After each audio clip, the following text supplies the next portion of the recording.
যেটুখানি বুঝি এই পৃথিবীতে তোমার যদি ভালো করে বাঁচতে হয় বস, শুনে না, ভালো করে যদি তোমাকে বাঁচতে চাইছো, পয়সা কামাতে হবে, এটা মোদ্দা কথা।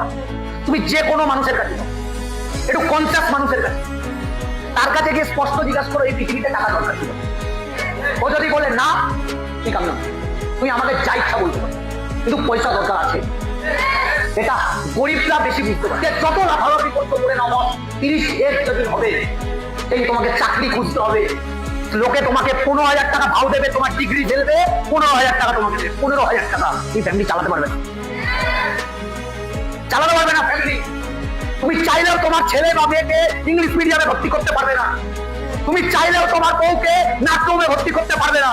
তুমি চাইলেও তোমার বাবা মাকে সঠিক ট্রিটমেন্ট দিতে পারবে না। কেন? টাকা নেই। 15,000 টাকায় হয় না বল, হবে না। 15,000 টাকায় চলে না। 99% প্রবলেম টাকা দিয়ে সলভ হয়, আর টাকা না থাকলে 99% প্রবলেম তোমার এখানে বসে থাকে।